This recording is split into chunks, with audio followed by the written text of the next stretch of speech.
Tomáš bol s nimi, prišiel Ježiš, hoci dvere boli zatvorené, stal si doprostred a povedal im: pokoj vám. Potom povedal Tomášovi: vlož sem prst a pozri moje ruky. Vystri ruku a vlož ju do môjho boku. A nebuď neveriaci, ale veriaci. Tomáš mu odpovedal: Pán môj a Boh môj. Ježiš mu povedal: uveril si, pretože si ma videl. Blahoslavení tí, čo nevideli a uverili. Ježiš urobil pred očami svojich učeníkov ešte mnoho iných znamení, ktoré nie sú zapísané v tejto knihe. Ale toto je napísané, aby ste verili, že Ježiš je Mesiáš, Boží syn, a aby ste vierou mali život v jeho mene. Počuli sme slovo Pánovo. Bratia a sestry, hovorí sa tomu tragikomédia, lebo niektoré postoje ľudí sú úsmevné, ale zároveň smutné a v jednom postoji je vidieť, že je to i žart, i tragédia. Napríklad sťažoval sa jeden muž: pán farár, nemal som šťastie ani s jednou z mojich žien. Tá prvá ma opustila a druhá nie. Čo je šťastie? Stretnúť milovanú osobu alebo sa oslobodiť od nemilovanej osoby? Vo svojom okolí pozorujete mnohých, ktorí majú riadnu rodinu, manželstvo, ale pozorujete aj mnohých, ktorých vzťahy sú komplikované. Čím to je, že na začiatku boli podané ruky a tie sa zmenili na ruky zovreté do pestí? Na začiatku boli ruky ozdobené prsteňmi, vyjadrovali pohľadenie, nežnosť, a neskôr sa zmenili na ľadové. V procese vývoja nastala nejaká chyba a túto tému odkrýva dnešné evanjelium. Lebo po zmrtvých staní Ježiš prišiel medzi učeníkov a povedal im: pokoj vám, a ukázal ruky a bok. Prečo ruky a bok? Čo sa tým chce povedať? Ruky označujú činnosť, prácu, ktorú človek vykonáva. V skutkoch, ktoré každý človek koná svojimi rukami, poznávame jeho identitu, kým on je. O niekom poviete, že je majster, a o niekom inom, že je babrak. Lebo podľa práce, podľa činnosti, podľa rúk to vieme zhodnotiť. Keď v starom zákone sa hovorí o Božích rukách, spravidla sa tam hovorí v pozitívnom slova zmysle, lebo Boh koná dobro svojimi rukami. Ale sú prípady, kedy sa hovorí aj o trestoch. Napríklad Boh vystiera ruky na Egypt a prichádzajú pohromy. Alebo 200 ročia pred Kristom jeden z makabejských bratov, ktorého chceli donútiť na pohanské zvyky, hovorí vladárovi: neunikneš Božím rukám. Alebo v liste Hebrejom máme výraz, ktorý odráža štýl rabínskych kázní. Hrozné je padnúť do rúk živého Boha. To bol starý zákon. S Ježišovým príchodom vidíme nové zjavenie takých skutkov, ktoré Boh koná skrze Ježišove ruky. Lebo zástupy žasli nad tými činmi, ktoré robil Ježiš.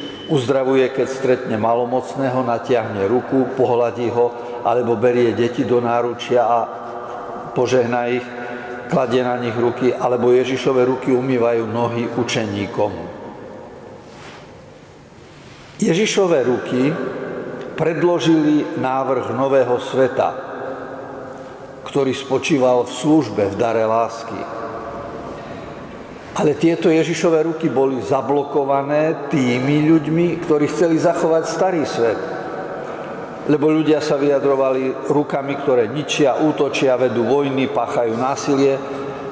Ľudia sa často prezentujú rukami, ktoré berú, nie dávajú, sú sebeckí.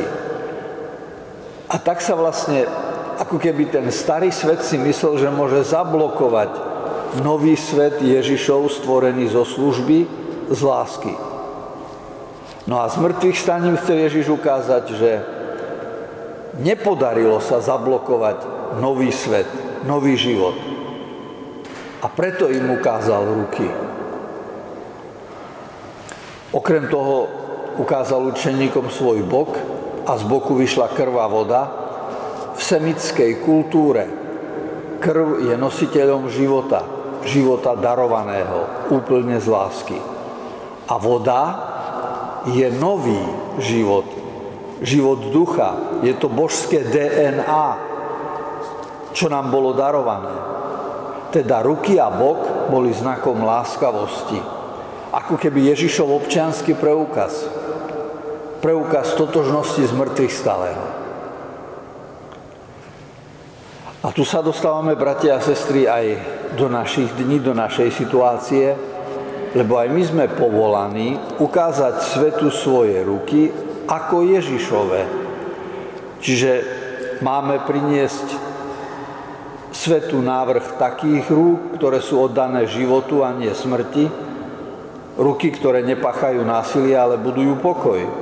Spoločenstvo veriacich, čiže cirkev, existuje preto, aby sprítomňovala Pánove ruky, aby sa uskutočňovali jeho diela, aby sme my dotiahli do konca to, čo Ježiš začal.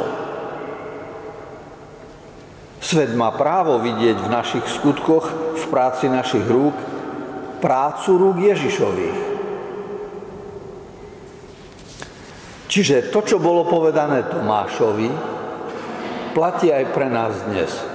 Vlož prst, pozri moje ruky, vystri ruku a vlož do môjho boku. Čiže sme pozvaní uprieť pohľad na Ježišove ruky a bok. Lebo ak budeme mať pred očami to, čo urobili Ježišove ruky, ktoré budovali len lásku, budeme mať na mysli aj úlohu, ktorú nám z mŕtvych stali dáva. Aby sme celému svetu ukázali Ježišove ruky v našich rukách. A teraz sa môžeme vrátiť k tej otázke, ktorá bola na začiatku úvahy. Prečo niektoré podané ruky pri svadbe sa stanú požehnaním a iné sa premenia na nenávisť, na ubližovanie? No lebo všetko závisí od toho, či ignorujeme Ježišove ruky, alebo či na ne upierame pohľad. Lebo keď máme pred očami Ježišove ruky, zároveň si uvedomujeme aj našu úlohu. A v takom prípade sa snažíme aj našimi rukami vyjadriť vnútorné postoje. Zúrila občianska vojna. Na svitaní jedného dňa vyviedli zajatca na dvor väznice, aby ho tam popravili. Ako tak stál pred múrom, pozoroval členov popravnej čaty svojich krajanov a prvnež mu dôstojník zaviazal oči, položil mu tradičnú otázku: aké je tvoje posledné želanie? Odpoveď všetkých prekvapila. Muž požiadal, aby mohol posledný raz zahrať na svojej flaute. Vojaci si dali pohov, čakali, kým odsúdenec zahrá. Keď zvuk flauty zaznel do tichého rána, prostredie žalára akoby zaplavila nežná, očarujúca hudba a naplňala pokojom toto miesto, každodenne poznačované násilím a bolesťou. Dôstojník bol znepokojený, lebo čím dlhšie znela hudba, tým viac sa mu úloha, ktorú mu zverili, zdala absurdnejšou. Prikázal vojakom strieľať. Muž bol okamžite mŕtvy, flauta sa rozkotuľala po zemi. Ale na úžas všetkých prítomných hudba neutíchla. Pokračovala v oslave života napriek smrti. A záver príbehu: môžeš zabiť hudobníka, ale nie hudbu. Bratia a sestry, stále sú vo svete ruky, ktoré stláčajú spúšť a strieľajú. Iné ruky hrajú na flaute. Ďakujme evanjeliu, ktoré sme dnes počuli. Ďakujme Ježišovi, že nám ukázal ruky a bok ako znaky svojej láskavosti. Amen.